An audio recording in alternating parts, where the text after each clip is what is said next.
So the question that was used, and many variations on it, was, what have you done that you're now withholding that explains the condition or what happened to you or whatever? And, of course, you have to imagine there's 40 auditing sessions in this room, and in each session, people are being asked to tell about things that they've done that they had hoped to never, ever reveal publicly. They might have once told some of it to an auditor or a confidant, but never, never would they want it broadcast in front of 79 other people, or that it might get out into the world about this action. But here we were, sitting in this room, each small session of 2 people. There was an e-meter, okay, and suddenly someone would start telling their auditor about something that was absolutely horrendous. The other 39 sessions would suddenly become quiet. All 78 ears would be wide open so that every word that was being said about some really discreditable, terrible, hard, unforgivable thing was now about to be spoken in the presence.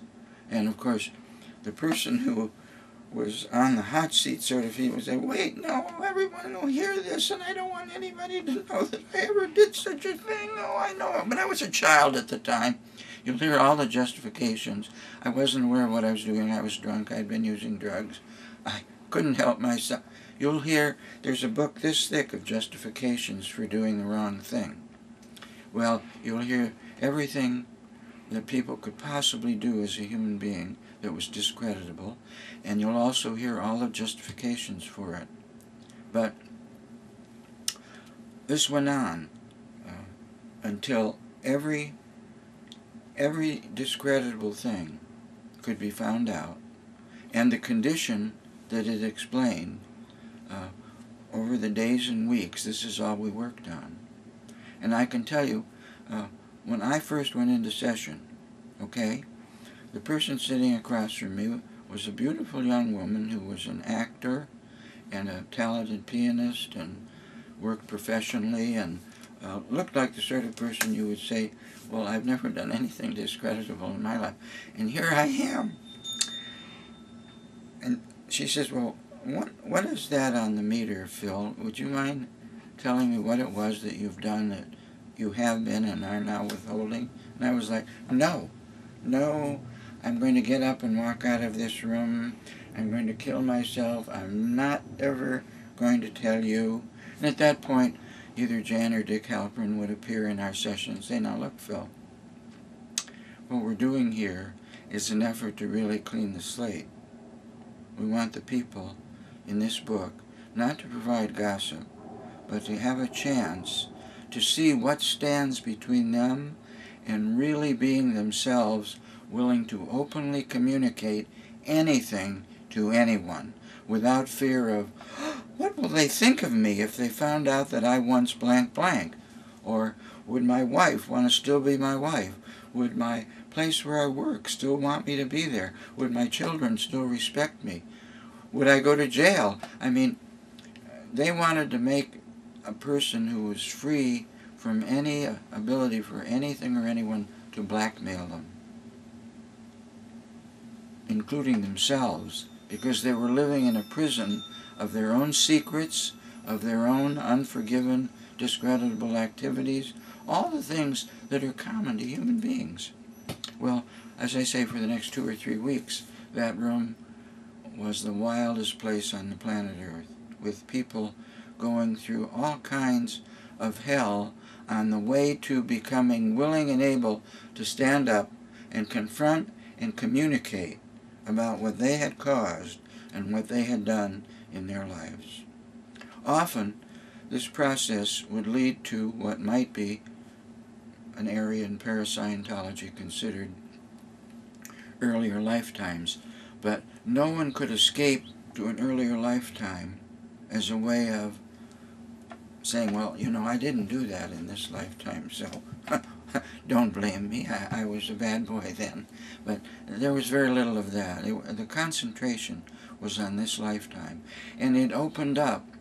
Because having a lot of secrets and a lot of withholds and a lot of withholds that have been missed by others keeps a person from being very perceptive about their own life, and makes their subconscious mind much stronger because they've built a life on withholding.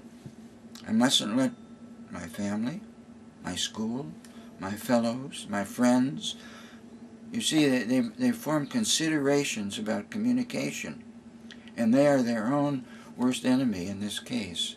So the thing was, before 3 weeks were up, each person in that group had to be cleared of any considerations or any secrets or any withholds resulting from, oh, I better not ever communicate that to anyone, ever.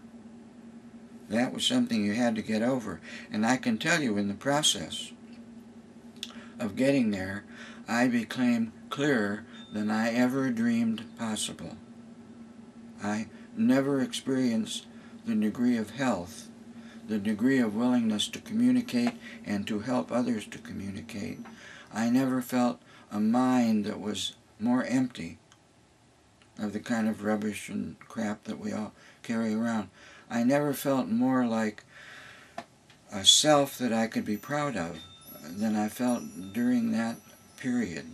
And I could go on and tell you the things that resulted from achieving that ability and what I was able to do for other people as an auditor to help them to get to places that were hardly dreamed of in other approaches to the human mind and the human being, and how easy it could be and how difficult it was at first, until finally they got the feeling, I'm not going to live a life of hiding.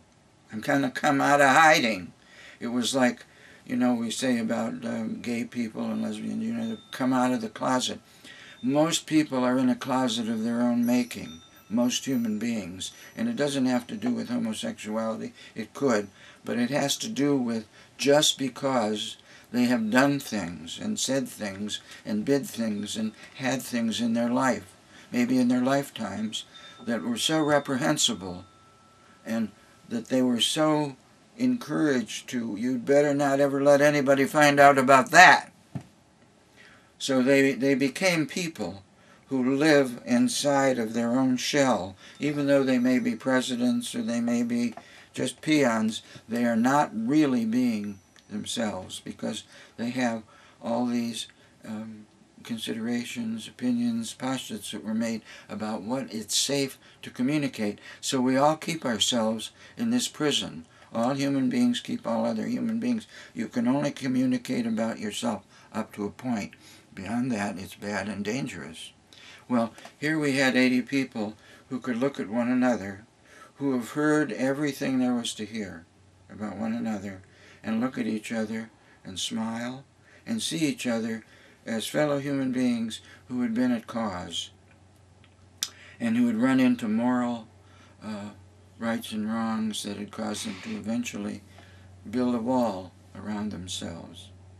So I just thought it would be wonderful to communicate, because that piece of tech can clear up more things for more people in the hands of someone that knows how to helpfully pursue it with another person.